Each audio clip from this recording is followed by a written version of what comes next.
It's sometimes useful to be able to see at a glance how your learners are progressing. The Teaching with Moodle course does this by asking you to check a radio button against how you feel you're doing in the course.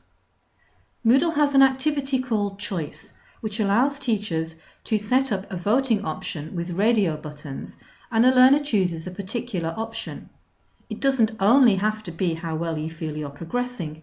For example, in this Choice on a Climbing course, the participants are asked to select which climb they would like to do next time round. As a teacher, you can always see the responses because you have a View Responses link to take you into the reports. So let's go into our course and set up a choice. To do this, we need to click the Turn Editing On button top right, or scroll down and click the link in the administration block. And then in the section where we'd like to add our choice voting activity, we click the link Add an Activity or Resource. Choice is an activity because students are interacting with Moodle. And when we click the button once, we see that there are various examples of how you could use the choice activity with a link to more help. It's a very versatile module.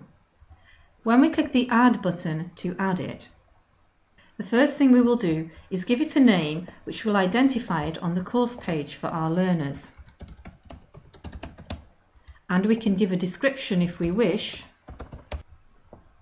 And we can check the box to display the description on the course page. If we're only going to have a few options which will show as radio buttons, we can display them horizontally. If we think we're going to need a lot, then we can choose to display them vertically instead.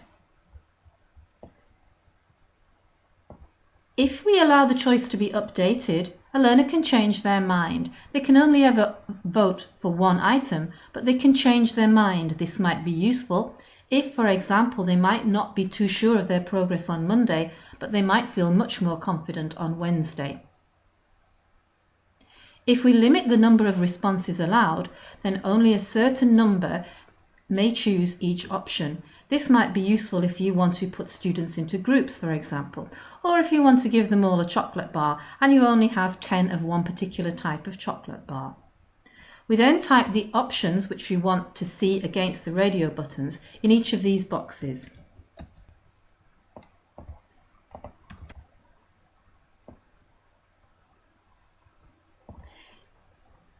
If we need more, we can click the button to add more. Now, there are other settings which might be useful to explore at a later date.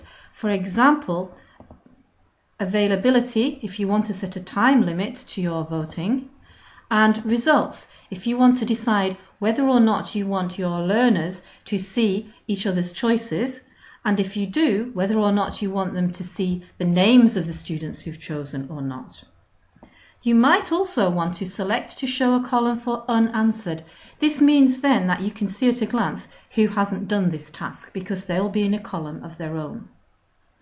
Then we just need to scroll down and click Save and Return to Course, and we have set up a voting activity, a choice activity, for our learners.